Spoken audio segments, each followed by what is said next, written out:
Okay.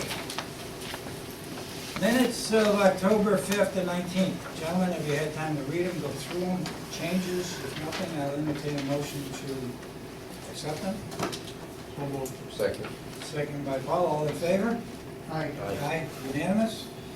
Okay, we have a public hearing, which is our budget for the year 2016. The preliminary budget was put together at the last board meeting. There are copies up here for anybody that may want them.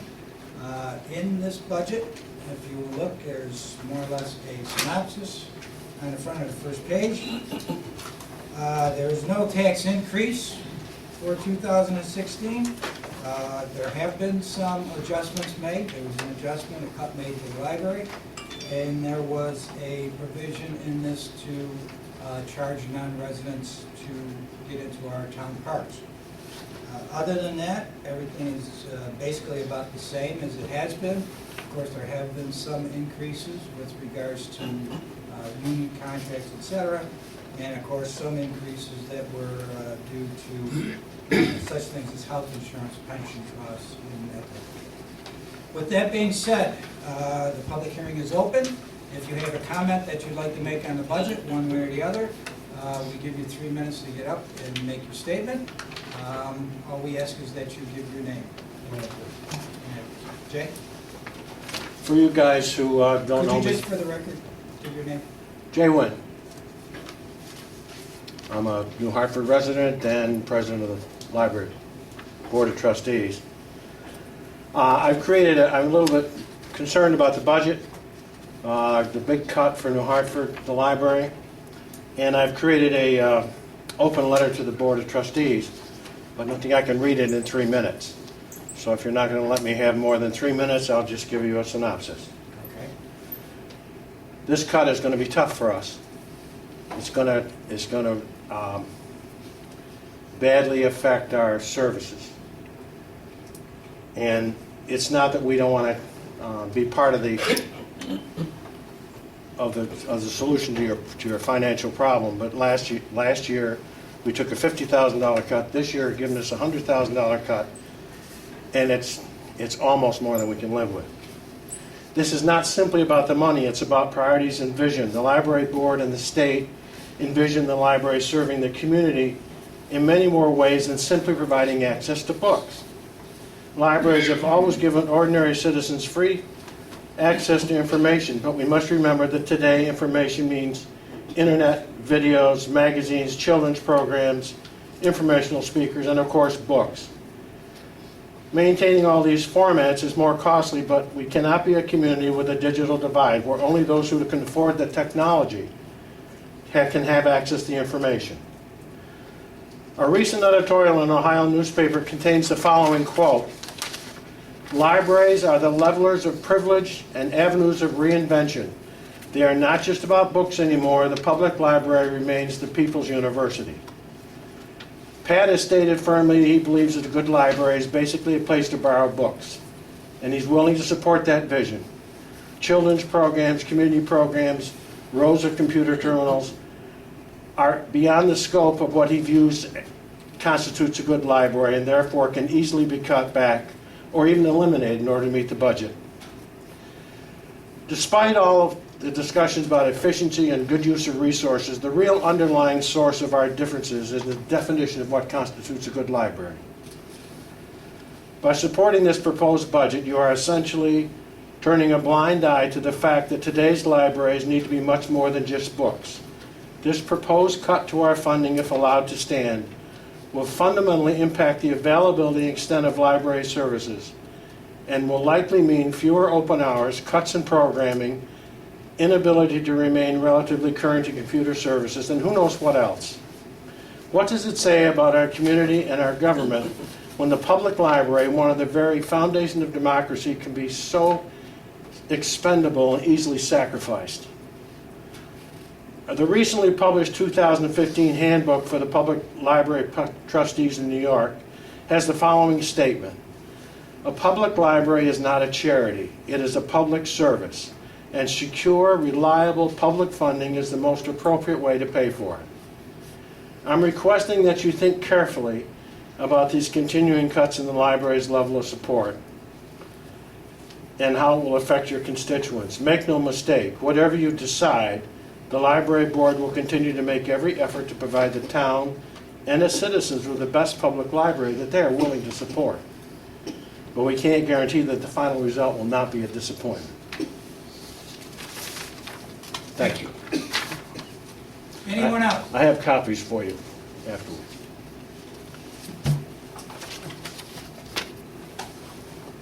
Nobody else? I'm the only one.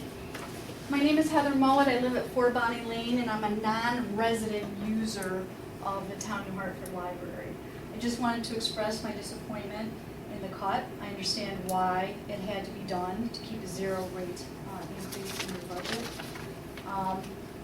As I mentioned to the newspaper when they inquired into the board, we do have some fund balance that we can utilize as a one-shot for this year, but it's not going to come with it's going to come with some pain. We're going to have to consider cutting services. And it's too bad we couldn't have come together earlier when we knew that you were considering it several months ago to talk about what kind of services you'd like to see changed or cut. Whether we reduce hours, we can only reduce so many more hours, and then we could lose our charter, so we can't do that. But as I mentioned, I'm a non-resident user, and I just wanted to take a moment to dispel a couple of things that keep getting said out there that have no basis. We do have non-resident users, and as our statistics show, we had about 20% non-users this year.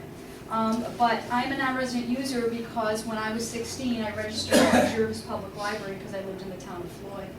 And your residency status is based on where you got your card from. And so just because someone is a non-resident user classified that way, doesn't mean that they don't live in the town of Hartford. That being said, we are a community library, and we have space for people to come and to be tutored. We have a place where people can get on a computer and do a resume, which is what I did 3 years ago when I moved to the town of New Hartford, because I didn't have a computer access. We have people that come from the New Hartford High School to take placement tests because they don't have computers at their school. And that doesn't mean that it's the town's job to pay for any of those things. It's a question of whether we want to or not. And I think we recognize it's not a decision that needs to be made in a vacuum by any particular group, but together, because we've been appointed to this board. So I think as we go forward, I think it's the board's consensus that we're going to work hard to try to keep the same services that we have, try to cut expenses if we can. We don't know where else we can cut things and keep things that we have as of today. We will continue to encourage the Friends Group to do fundraising. As you know, we're a government. We can't have that big sale, just like you can't have a big sale. But we encourage our friends, and we've been, every month, we're in the town crier trying to raise money, just like we were last week with our fundraiser, and I don't know if you were able to attend or not. But we'll continue. We've had one of our best years ever in fundraising from the Friends. We raised almost the most we ever did in our golf tournament 2 weeks ago. And we're going to continue those fundraising efforts to the best of our ability at the Friends Group. I'm a member of the Friends too. We've had one of our best years ever in receiving donations, direct donations, because people are putting us, when their loved ones pass away, our name is appearing in the newspaper for people to make donations to us. And we had several big residents here in the community pass away this year, and we were the benefactors receiving those funds. And we were very fortunate. We really appreciate everything they've done. So we appreciate, even though you have cut us, the funds that you are giving us. But I hope that we can open more of a discussion. We utilize Dave as our councilman, but in the future we're going to reach out to the other council people because I think there was some errors in information this year, and I was kind of disappointed in that, and I think that's all our faults. So I do want to thank you for your time. I've got a question. Go ahead. Heather, you mentioned the fund balance. That would appear that may help you out this year, but going forward, you can't depend on a fund balance. No, but I think this year, and we've talked about it at board meetings, the question is, what do we want to do? Do we want to close hours? Do we want to close Sundays, which we could do? Do we want to close Monday and Tuesday nights, or Monday and Tuesday nights, which we could do? Do we want to reduce some computers? If we do those things, we won't have to take as much from our fund balance. If we were to stay status quo with the cut that we have this year, I don't see us getting much farther than into the middle, and status quo, maybe halfway through to 2017. That's it. And then it will be zero. But I don't even think we'll get that far because you need cash flow to pay bills, right? So we do have funds that people have left us for specific purposes that we're not allowed to touch for anything, and we don't intend to touch those for anything. We use them to the best of our ability for our garden and for our lawns. But, you know, I was very honest with you and with the town supervisor. There is an opportunity for us to utilize some of our fund balances. You know, the state suggests a reasonable fund balance. We're at the higher target of that number. I've said that all along. So we could definitely utilize some fund balance, but $100,000, we're sitting on a fund balance of $90,000. So if you take $100,000 cut and you're status quo, then you're only going to make it through 3/4 of the year. So that's why we have to look at cutting additional hours. You know, we're losing our children's coordinator this year. You know, do we replace her or do we stop children programming? I don't know the right answer to that question. I think it's something that people have to talk about, maybe talk about with the town board, what they perceive what the library should be. You know, we could charge fees, all kinds of fees. We have some fees now for some of the things that we do. We could raise fees, but I don't know how much money that really is going to raise. So I guess it comes down to a question of, you know, where do we see the library going? What do we want it to be? And I don't know that I can answer that question. I know the answer that people before me had. You as a board had what you thought it was going to be a decade ago when it was built. But I think we worked very hard. We've had a good year fiscally. You know, I think we're going to come out fine this year just because we had some people that passed away and we've, you know, received some funding because of that. We kept expenses low, very low. Our book budget's the lowest, or it's been the lowest the past couple of years. We didn't give any raises last year. You know, last year we met with the town supervisor. He came up with some great ideas. We took advantage of that, utilizing your highway department. We couldn't thank you enough. The Parks department, they do a great job mowing. They came and they shovel for us. I can't thank them enough for that. There were some other things that didn't quite work out that worked out for the town, and that's okay. But I just, you know, I guess it's going to have to be a decision going forward. I mean, the only other thing we could do is become a separate taxing jurisdiction. And as you may recall, a couple of years ago, you know, the voters, you know, resoundingly said no. It was like 3-1. You know, is that something that we need to reconsider? I don't know the answer to that, but I think that's a discussion with the town board. It shouldn't be ours alone. Thank you. Dave, did you have all your questions answered? Yes. Thank you. Anyone else? Anyone else want to make a comment, anything on this?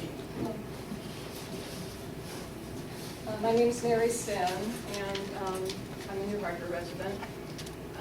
Mr. Shrews and I wrote letters already to the town council and to Supervisor Tisbinsky because we were concerned that the proposed parking fee might have an adverse effect on the members, especially the non-resident members of Seed and Weed Garden Club who volunteer in Garden in the Park. But tonight, I want to clarify, I'm not speaking for the club, I'm only speaking from my own perspective. And I'm going to talk a little bit about some broader issues that I think this proposal raises. You know, on cross-country trips, my family has stopped in other communities at town parks and have had a very enjoyable time in those places. We've never been charged any fees for that, and we've come away with a very favorable impression of those communities. You know, the word public means open and accessible to all community members. So I wonder, does our sense of community stop at the town line? Because I also wonder what effect this might have on the broader community and other people besides New Hartford residents. For instance, there are people in our broader community who probably do not have a backyard where they can have cookouts with their friends, and so they come to our parks. Yes, there are other parks, but perhaps they like our parks, and for good reason. Some of these people might be refugees. I wonder if they would be able to continue to do that if they were slapped with a parking fee, every time they came. Also, there is a case where a New Hartford family might be planning a reunion. And some of their family members may come from Marcy, Whitesboro, Utica. And if those people learn that there's going to be a parking fee when they get here, will they try to argue against holding that picnic, in our town park? Which might mean that we would then lose the pavilion rental fee that we might have gotten otherwise. But I think even a bigger question is, what sort of town do we want to be? Does New Hartford want to be known as a welcoming town, or as one that makes it difficult and harder for people to come here? Thank you. Thank you. Anyone else? Comment on the budget, one way or the other? No one? Yes, ma'am.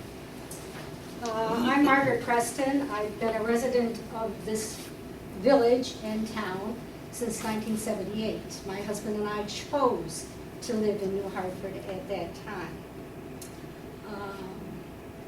Things have changed a little bit this year with my husband's death, and I'm looking in the future. I and others in the area are thinking of selling their houses. Questions have come up. At the library, I'm a reference librarian. I deal with questions every day. One of the questions I get asked quite frequently is that, should I live in the town of New Hartford? What's going on with that library? Why is that attitude there? Why do I want to go to New Hartford if they can't support their library?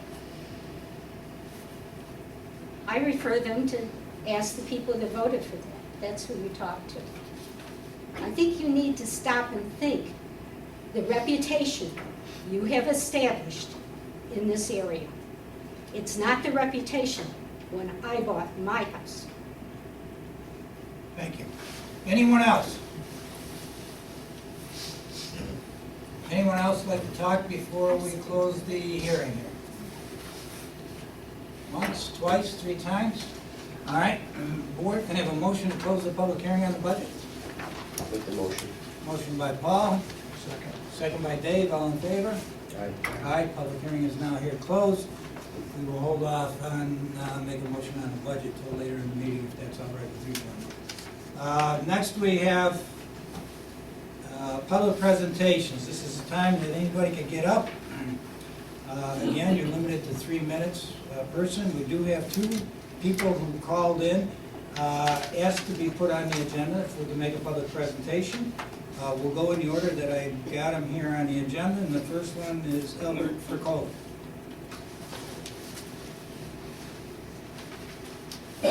If you would just restate your name for the record, so she's got it. I'm sorry? Just restate your name for the record officially. Albert Fricola. I live at 14 Wadsworth Road. My issue concerns a property located at 13 Wadsworth Road, which is directly across from my property. The house was built on that vacant lot in the year 2005, and in so doing, there was a lot of earth movement. There was a big hill created. There was some heavy equipment. I noticed there was a D8, which moves an awful lot of dirt. And on top of this big mound that was created, they built a house. It's a substantial house. With that house, they had a driveway. The driveway is about 31 feet wide, 86 feet long. And with that earth creation that they did with the hill, they created a rise from the road to the house of about, I say about 12 degrees, which is higher than this roof here. Consequently, what happens is there's no provision for rainwater. There's an enormous amount of rainwater with that enormous driveway, with the big house, runs across Wadsworth, onto my property, erodes a ditch, into my cellar. My sluice pipe is, because water would get into the sluice pipe, no outlet because of the erosion in the ditch, and it froze in the winter and destroyed that. My driveway is a concrete driveway. It's shifted with the water underneath it, crack in the driveway. I have a walkway, water got into that, destroyed that. I do not want to discuss the secret requirements at this point, only to say that I only have 3 minutes. The driveway, I have in front of me a driveway permit. The driveway permit is an application for permission to construct and keep and repair a driveway approach from the town road. I look at the surface material, blank. I look at the proposed driveway width, blank. I look at the proposed pipe to be used, 12-inch plastic. I don't see any pipe fitting for the rainwater. The installation must be inspected and approved by the highway superintendent immediately after construction is completed. Inspected by blank. Date blank. Obviously, the town was not concerned with the requirements on this driveway. Obviously, they probably said to the builder, you got carte blanche. Do what you want to do. Forget the people around you. They're not important. Because he has told me himself he's friendly with the town supervisor, the highway superintendent, or whoever he is. I'm sorry, I don't even know who lives at 13. So, consequently, there's a lot of damage. I'm not here to create a big storm. However, I've been trying to get this thing resolved for 6, 7 years. I think it's time that we get this thing resolved and end it. And not only is my land being eroded and being damaged, your road is being damaged because of the erosion. There's cracks in the road, it's sinking in. There are women walking up and down with baby carriages. One day it's just going to all collapse. So there is a problem that should be addressed. I will get the highway superintendent, and I will come up there with him next week, and we'll take a look at it. And I'll take a look into that building permit. Stop right there. That isn't going to work.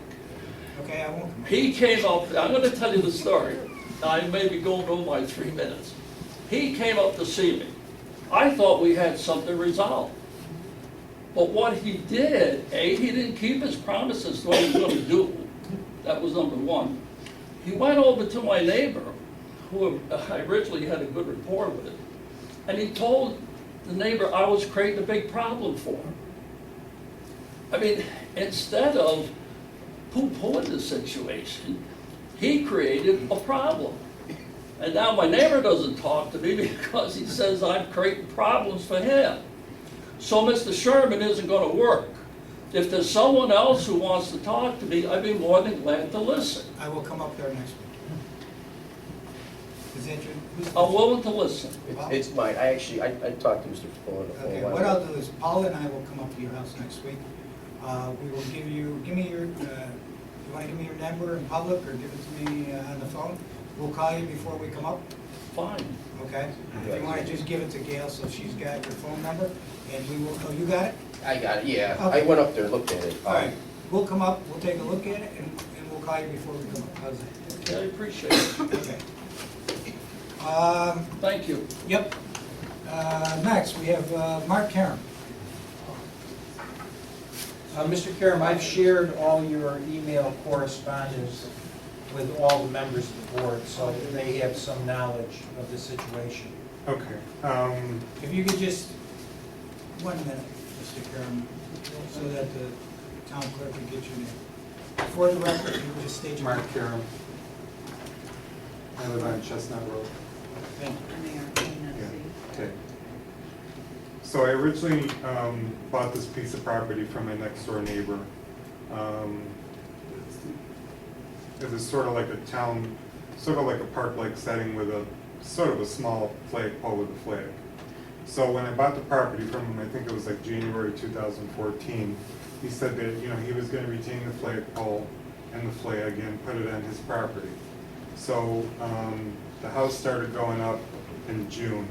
So, around that time, he actually, he moved everything because there was electrical, wiring going because of, underneath it, because it was lit 24/7. So, instead of moving the current flagpole, he got a much bigger flagpole. Mr. Karen, why don't you come up here so you can set those down? I can't see it.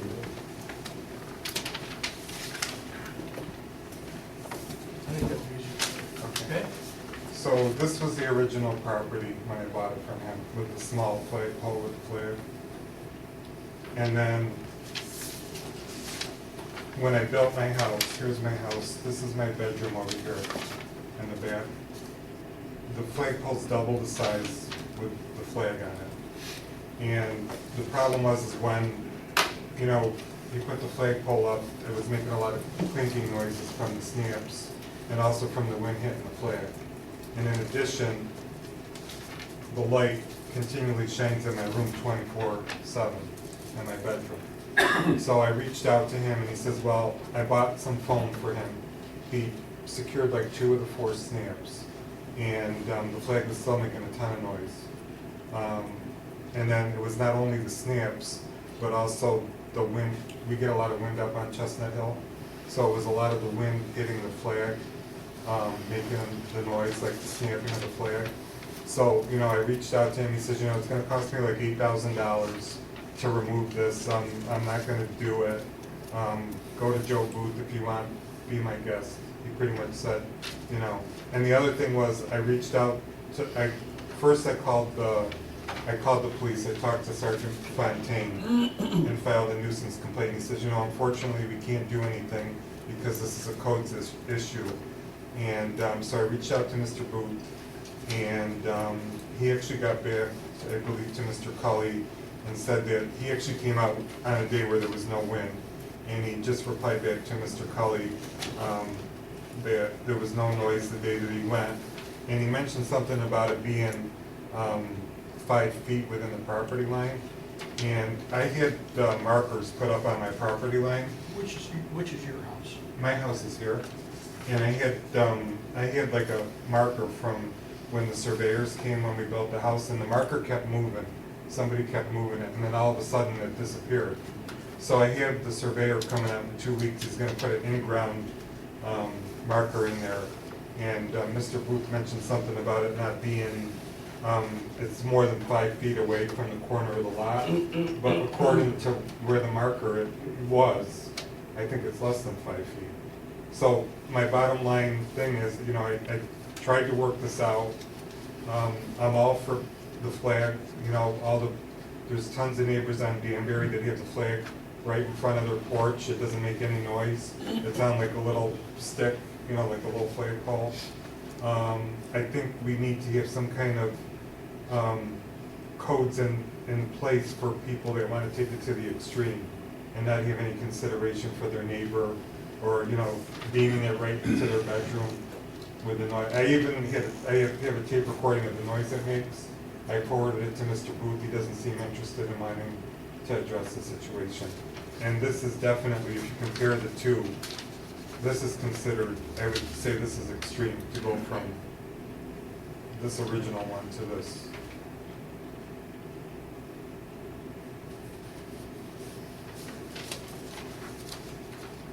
In my bedroom, here's another one, the light.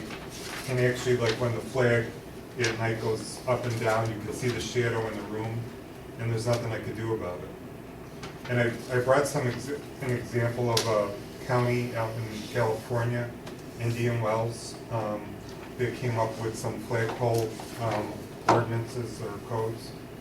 I've provided those to everybody because that's part of the course. So, and I didn't know if you wanted to actually hear the noise that it makes. I don't know if you're interested in, no.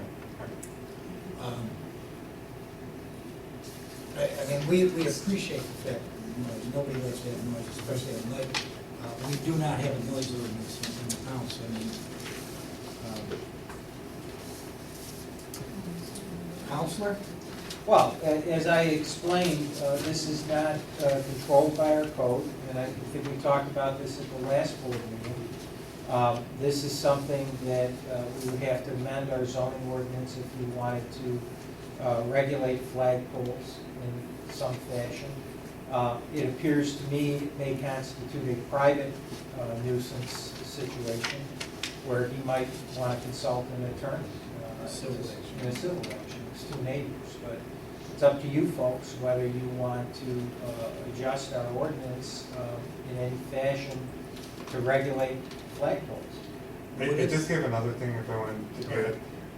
The fact that this is in the back of the yard, in the corner of the property, isn't there any kind of code stating that a structure cannot be so many feet from the corner of the property? I don't think it Joe, does that constitute a structure under our ordinance? We've never ever regulated a Flagpoles? as a structure. Wasn't that there, you said that was there though when you bought your house? No, or no, built the your house? No, the other one was there. When he bought the land, When I bought the land. there was a small one. There was a small one. And then it turned That was out- the land he bought. Right. And he said he was gonna move this and put it on his property, and then he ended up making it there. Even if we do regulate it now, he would be grandfathered. So that still wouldn't help Mr. Kern's No. problem. No. Just help going forward. It would only be for future, as you board members. Well, how many feet can this be from the property line? Well, I think, because this is what I was going to say to you, Mr. Kern, once you get the survey, if there is, and then we'll come out there and take a look, and if there is a regulation as to how far it's got to be, if it, Well, Joe, structures have to be 5 feet, but it's not a structure under our ordinance. Even an It's not accessory use is category, if it was categorized as an accessory use, it would have to be 5 feet from the property line. I measured approximately 7 feet from the property line. well, what we will do is, if you're going to have somebody come up, the surveyor come up and put those stakes in, then we could have a true line, and then we'll come up again and we'll take a measurement. I mean, So what if it's 5 or less, then what's the deal with it? Well, then he would be in violation. I We don't we've regulate. never violated somebody on a flagpole. It's never been addressed. Right. It's not in our ordinance. Well, is it an accessory or not? It's not defined. That's Do we right, it's not define defined as an We've accessory. never issued a building permit for an accessory use, i.e. a flagpole. Joe, wait a minute. Let me get this straight. So it's not considered anything. So there is no, you could put it right on a property line if you wanted to. Is that the way our law reads? There's Okay. no regulation. No regulation. It'd be like a swing set. We don't issue permits for swing sets either. What about the electrical that went underneath? Didn't he need a permit for that? There's electrical going under the ground, directly feeding it, and, okay. Well, I mean, I'm running electrical for my Christmas lights. I put it on. Kathy, you didn't get that, did you? Yes, I did. Thank you. Do you feel, Go ahead. what's your relationship currently with your neighbor? It's not that great. Because of the Are there any situation. avenues that he hasn't or you haven't explored? In I terms think- of buffering and changing the lighting? I think, that I asked him, I said, if you want to see the flag, why don't you just put it either in the front or in the back where you could see it? I don't want it right up against my window, and I need to sleep. And I'm all for the flag. Everyone's got them on the block, but they don't have it to this extreme.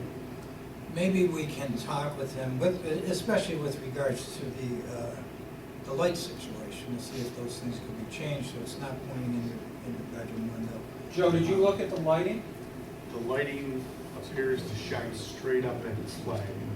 Doesn't shine toward his house? I can see it at nighttime. There might be some pollution from the lights. But they're not directed at his house by any stretch of the imagination. And was it wrapped? Were part of the, I think he said Mr. Sebastian The had wrapped tensioner was wrapped in foam. in foam. The day I There's was there. 2 that are not. Did you hear it? No. You could hear the flag in the wind. Just a question for you, because I did it at my house, because my neighbor moves his light on at night, shines in my window. I actually bought a zero light blind that comes down, because I see you have no blinds in the I window. do. Oh, okay. because there's a zero light blind you can actually put on there. That light will go right Right, but away. the problem is the shadow when the flag starts. No, it's got going. actually silver inside. It's like a foil wrap, and it'll actually reflect it.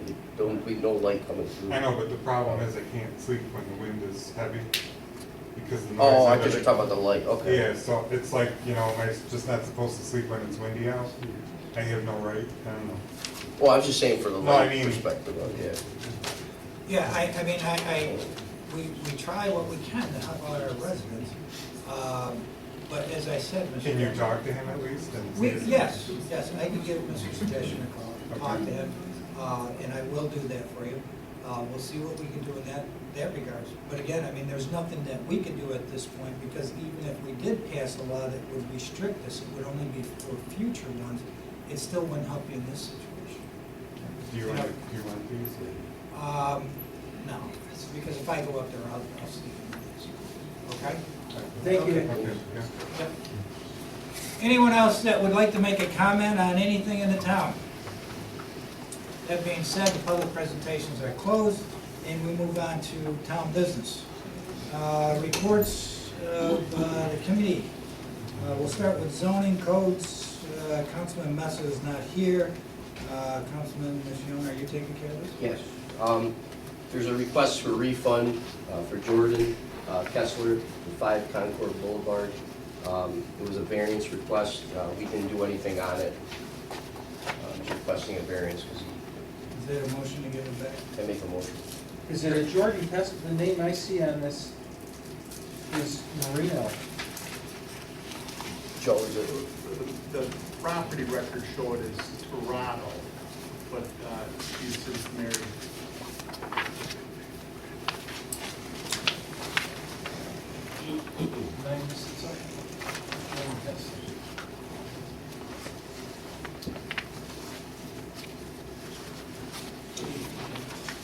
That's a shed variance. This was, This was an in-law apartment above yeah, the this was garage. on, Okay, this is so on, that's not it? no, this is on 250 Lane. Okay. So we had 2 requests for, That one I don't have on here. I have a request from Marino, says that she requested a shed variance, which she withdrew, no money's been spent. Please refund my $100 check. That's the one that's on the agenda. On Concord Boulevard? Huh? Kingfisher. Kingfisher Lane. Oh. I just want the record to be clear. That would be accurate as well, that one too. Yes. That's another one, there was no time, no expense, No. nothing expended on it, Exactly. so no problem. What about the one on Concord? We don't have that. Oh. You might as well leave If we don't have an official request from one guy. Okay, so we'll just do the one on Kingfisher Lane then. Right. Yeah, making a motion to It's a refund motion to on the refund shed. it since the town has not expended any time, money, or expenses. Second by Rich, all in favor? Aye. Aye, unanimous. Okay, moving on. There was a car that was abandoned from a Root Street fire that we had. It's behind the garage. Rick's asked me permission for the board to scrap that vehicle. It's still sitting back there. Oh, that's the one on the building? Yeah, there's no owners to be found. There's no owner. There's no owners or anything. There's no one to. Did we check the registration with New York State DMV? Rick? Just go on there and do it. Well, we'd ask the chief to maybe run, see I the can take care of it tomorrow. I'll get the event and Okay. see who the registered, last registered owner was. And we'll put it on next month. Okay. Just an update on the Nye house demolition update for, there was an ad that went out for 30 days, maybe 90 days. It was one of those, the next step. We go out to bid. Okay. Nobody's gone forward with doing this. Should we make a motion to go out to bid? Yep. I thought we did we do that last week? No. Because we talked about having one bid to cover all of it. Why don't you make that motion now? Okay. I make a motion, so we go out to bid for demolition of Nye house demolition project. In addition to that, the other one, Beechwood. Beechwood too. We should do them both. Absolutely. Yeah, Okay. I You know the exact thought answer? we did that last week. I did too. I thought we did both of them last one. No, not for the go out to bid. All right, so if you, I would amend your Okay. motion to include that also. Yeah, because I got the court order. Do you know the exact answer? 44. It's in my thing about it. 44 Beechwood. So I'd like to add 44 Beechwood also to go out to bid for the demolition. Motion by Paul, Michelle, second by Second. Dave, all in favor? Aye. Aye. We'll have to put some type of spec or something up. You want to put that together, get it together? Yeah, I'll put it together. Rick might be able to help you on this first, any dimensions of it. Plus we demolished Wood Street. We did that demolition on there. What was left over, so we may have to satisfy. Yeah, they burned down. I really I wasn't. think that's a different situation as a result of the fire. Okay, sorry. Moving on, Town Clerk Committee, Councilman, newly elected councilman, Rich Wood. I'm going to request a waiver of a 30-day liquor license notification for obtaining the Twisted Orchards. I'll make a motion that we accept that. Second? Second. Second by Dave, all in favor? Aye. Aye, unanimous. Town of Paris is notifying us that we are hearing for the draft of their subdivision law. There's no action on that. How they feel. Parks and Recreation, Councilman Reynolds. In your package, you've got the ICE contract for 2015-16 for Mohawk Valley Community College, Oneonta State College, and New Hartford High School. The contracts are the same as last year. Council has looked at them, I'd ask for a motion to accept those. Okay, that is a motion, right, Dave? Yep. And a second? Second by Paul, all in favor? Aye. Aye, unanimous. Got some budget transfers. You have them listed, I'm not gonna go through them. Rec equipment, park equipment, swim, playground, and playground equipment. For a total transfer of $11,509 to be expended for the compressor repairs and compressor drive shaft and foam work. Make a motion that we accept those transfers. You already have it, right? Yes. Okay. Second by Paul, all in favor? Aye, unanimous. The last thing is the seasonal appointments. There are two there, both town residents. I'll make a motion that we accept those two seasonal appointments. Second, Second. all in favor? And I would just mention that November 11th at 3 p.m., the Veterans Memorial Park, Route 12, a ceremony by the Veterans American Legion Post. Please attend if you're available. And that's at what time? Tuesday? and 3 o'clock. November 11th. Okay, Dave, keep going with senior citizens. I do not have that. You don't have it? Eileen never completed it. She never. All right. Okay, we'll take care of it next meeting. Okay, moving on. Public Works Sewer Committee to our other newly elected councilman, Paul Michiel. There's equipment, Rick's pickup truck. He's about $700 short to purchase the new one. He has the money in his budget. He's asking for approval if he can spend up to $700 out of his budget for the new truck. That's a motion. Second. Second by Dave, all in favor? Aye. Aye, unanimous. We also missed one for the assessors. Yep. Bar member Christine Pembroke's term expires on 9/30/15. We need to reappoint her to the Board of Appeals. That's fine with Board of me. Assessment Review.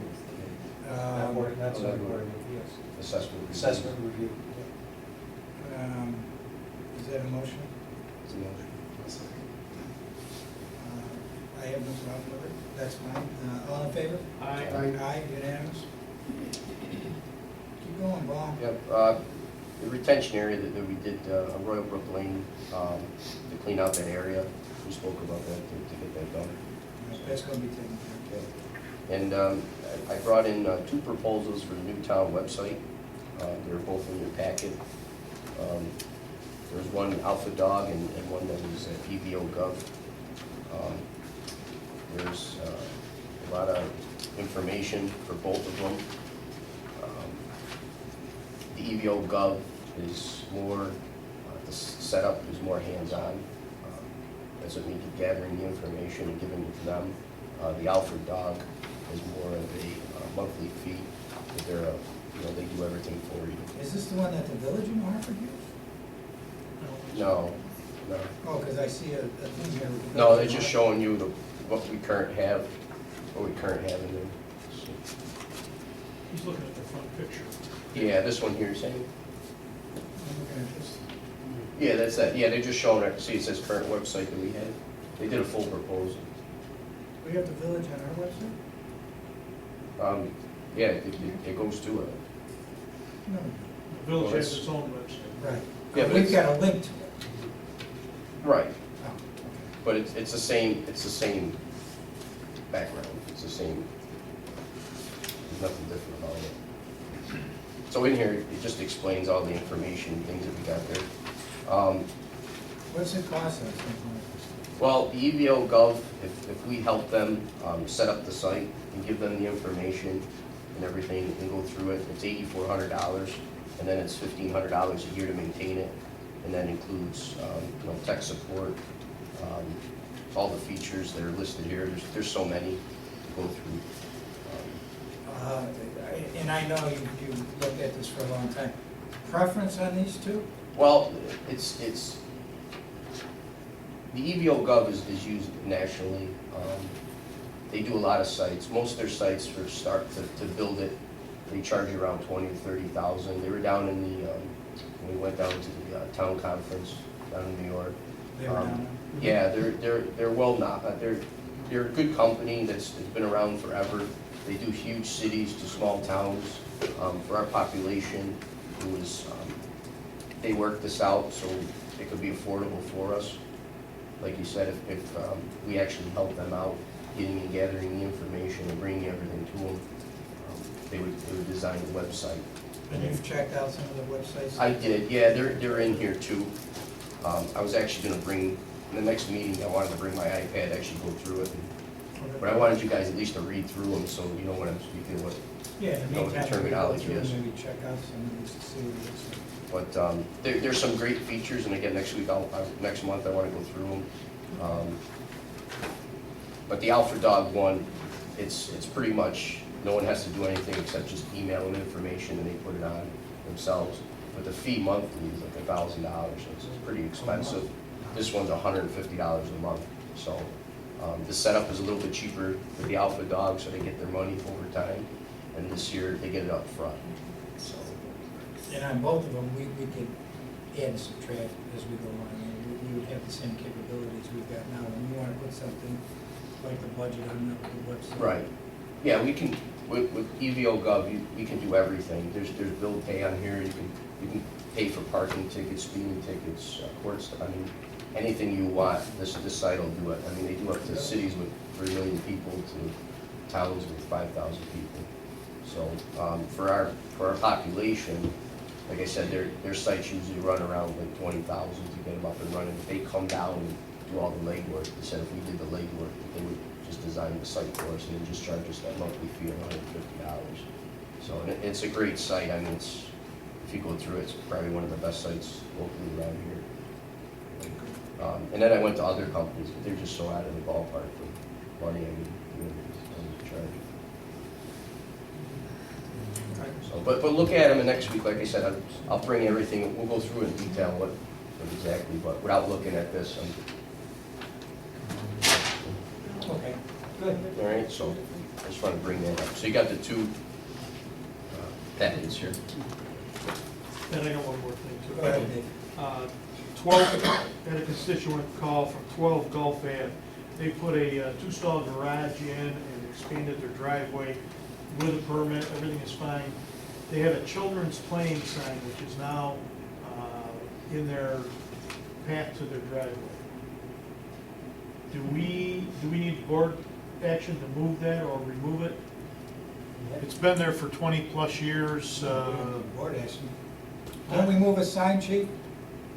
Absolutely. Children's playing sign can be moved without board action? I think so, yeah. How far are you gonna move it? I have no Well, we'll just move it idea. on one side of the driveway or the other. Right, we'll take it from out of the driveway and just move it down. Yeah, okay. Thanks, Okay, Rick. Rick, is that something, I know you're not doing anything, they'd like it done as soon as possible because of where it is in their I driveway. have to UFPO the ground where it is. I 3 understand days. that, I understand that. 3 Thanks. days will be in. Thanks, Rick. Okay. That it? Okay, members, you got anything else before we move on to my stuff and town attorneys? You got some town attorney looking there? No, I have an executive session matters relating to a particular employee. Yeah. Okay, before we get to the budget, we have the, let's take care of the bills, because every time we get into this, we have to do it. Have you reviewed the vouchers? If so, can I have a motion to approve? So moved. Second. Motion by Dave, second by Paul. All in favor? Aye. Aye, unanimous. Okay. Danny, you got anything? Yeah, I went to get our audit firm appointed and approved for our 2015 audit. It's the same firm, Archangel, at the same fee as last year, $20,500. We do want to get them in next month to start our interim field work for the audit. And we don't need to bid that, it's a professional service. Right. I'll make a motion. Motion by Dave, second. Second. Second by Paul, all in favor? Aye. Aye, unanimous. Okay, other than that, you got nothing else, Dan? No, Any comments on the budget? no, not yet. Okay, gentlemen, let's discuss the budget, Just got or one more else I'll thing. take a motion to approve it. Go ahead. Just one more thing, the seasonal employee for the plowing. Oh, I'd yeah. like to approve a part-time. Go ahead. So I'd like to make a motion when we hire the seasonal employee for plowing. At the, What what was is it, the rate? lowest MEO rate? Lowest MEO rate, which is $20.46. Did you get that? Yep. $20.46. And this will just be a seasonal part-time job, right, Rick? Yes, this is, I was gonna explain it, but I can explain it now. He's gonna be a seasonal employee, he's gonna be an on-call employee. When I need him, it snows, we call him, he comes in and he works. He doesn't wanna work 40-hour a week. He has OPP training from DOT, he's worked for DOT for the last 4 or 5 years. This year he's not going back, and he's a construction equipment owner. So in the wintertime, he's free, but he has small children, doesn't want to really work 40 hours a week. But I have an employee who's out on comp, and this will fill his well with an operator. Okay. You could hire him, but why don't we just get his name out there for the heck of it? It's Peter. Oh my God. Well, that's enough. If he could cash the check with just Peter on it, we don't care. That's all right, you'll give the name to Gail? Pardon? Call Gail tomorrow and give her the name. so- Call Gail, plus I gotta get an application, it's gotta go through the county, All right, so we have a few weeks to do that. all right. Motion to establish this position, which is part-time, motion by Paul. And we're establishing the position. Right, because actually Rick has the authority to hire him. Second. Second by Dave, all in favor? Aye. Aye. Aye, unanimous? Okay, moving on, anything else before we go on, gentlemen? Actually, I just want to add one thing. And it refers to Albert Fricola's stormwater drainage problem. Mm-hmm. There's a few instances like this in my district, and everybody blames everybody that's not getting done, but at the end of the day, these are things that happened many years ago. And there's not storm grates there to collect the water and things like that. And everybody points their finger at somebody else to pay for it.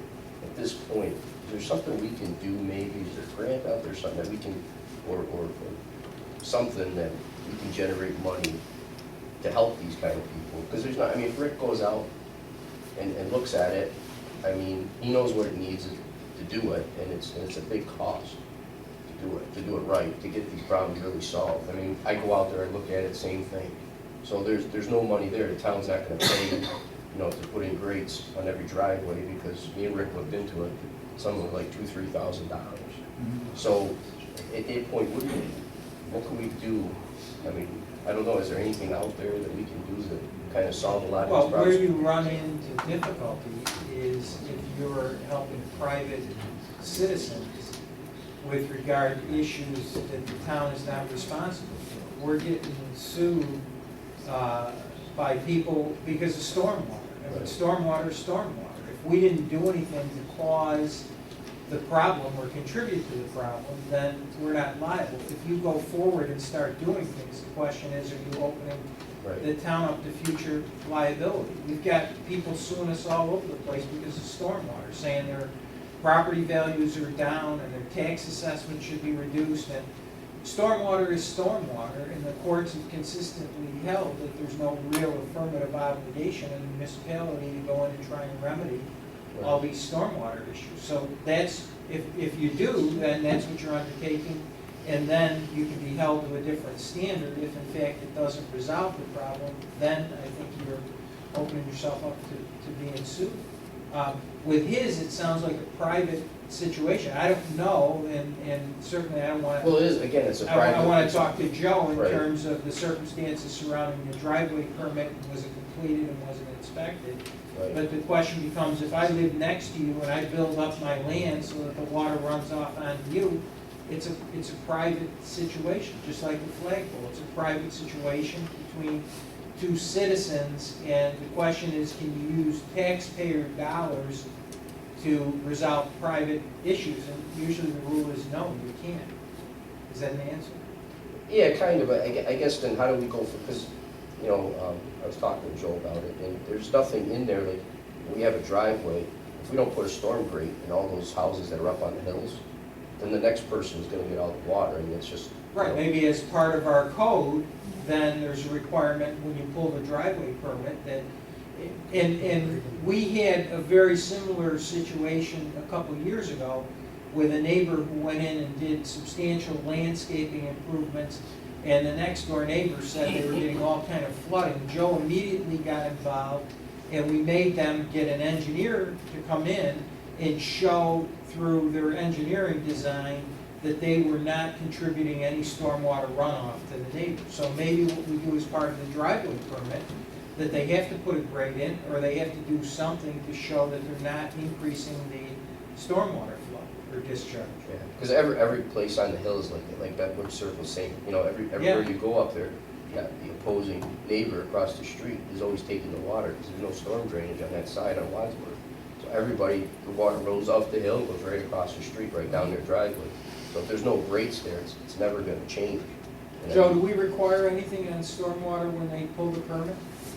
I don't issue driveway permits. I issue driveway Oh, I'm permits. sorry.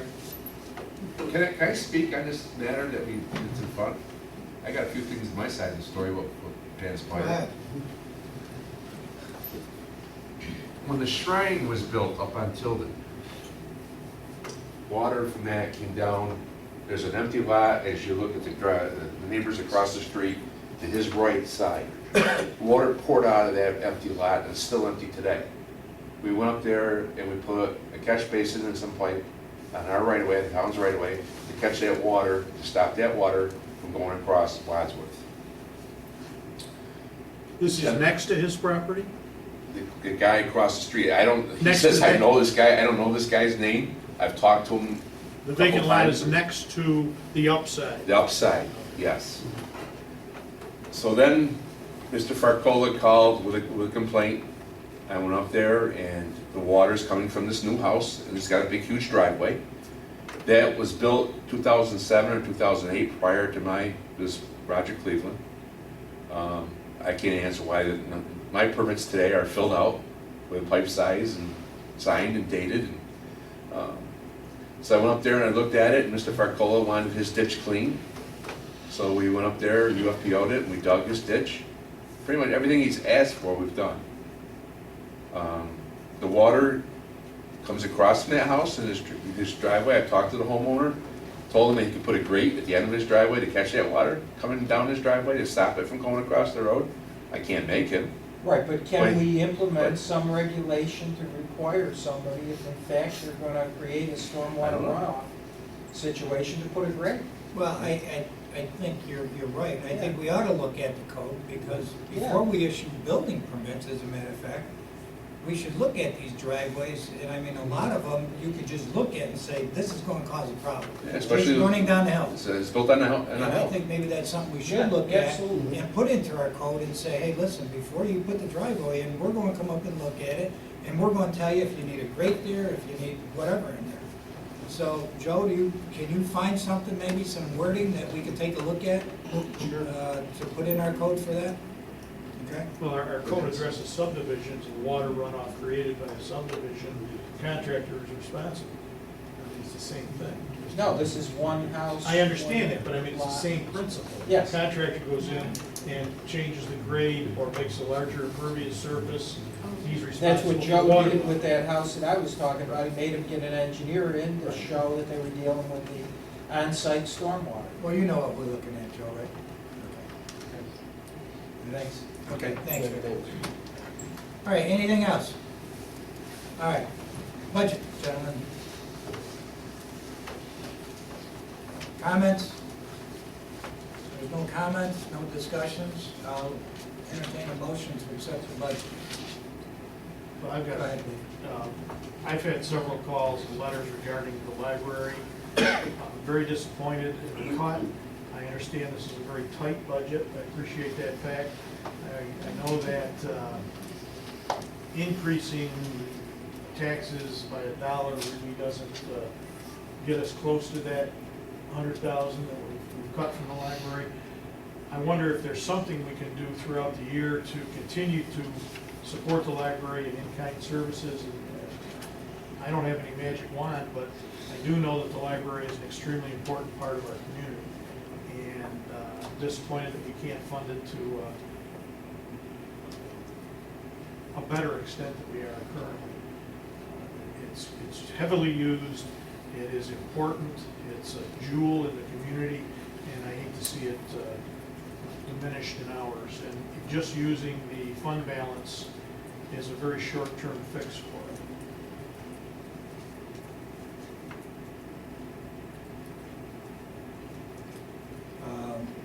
Dave, you and I have talked, we've had meetings with the library board on this budget. Dan and I have gone through this budget. I can assure you, there is, without raising taxes, there's nothing in here that's going to generate any type of significant monies that would add to that 100,000. And even if you were to raise taxes, even if you went to the tax cap, it's only going to generate about 30,000. I understand. And that's going to the tax. So, if, I'm willing to listen to any ideas, but at this point, I gotta be honest with you, I don't have it, as far as trying to find another $100,000 in this budget. As you know, as the library board knows, we were hit with a large case last year, where we had to refund $500,000 on property taxes. That's got to be paid back in 2015 and out of the 2016 budget. We have other ones.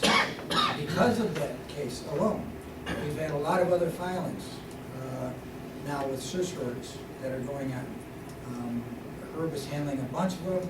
We have our other attorney handling some. This is very, very tight, and I just don't see where you're going to get it. This is not a normal budget. As Rick could vouch for, we're down 4 guys at the highway department, we're down 2 on the police department.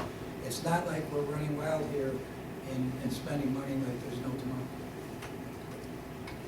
Also on the parks, $150,000 on the revenue side. I really don't think it's gonna be very difficult to do, and that only adds, if we don't make that, it only adds to the issue. It only adds to the problem, but I think that's gonna be a real challenge. Pick up $150,000, non-residents, I wouldn't support anything where we're gonna charge our residents. I think some of the issues raised here tonight where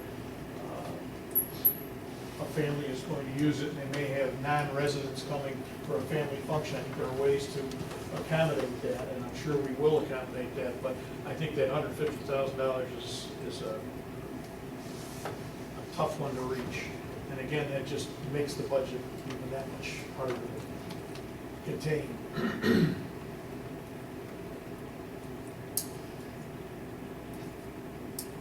Oh. Spoke about it, so.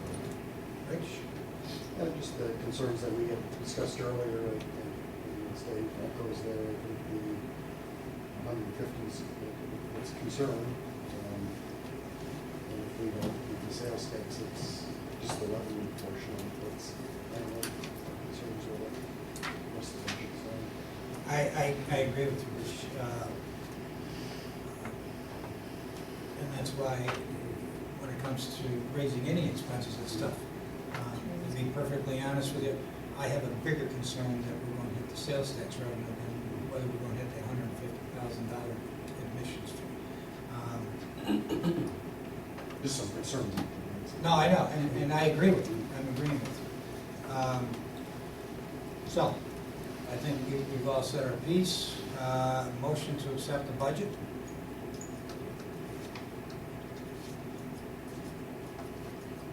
Motion. Motion by Paul, Second. second by Rich. Discussion, all in favor? Aye. Aye, unanimous. Thank you, gentlemen. I think that's it. We passed on the vouchers, right?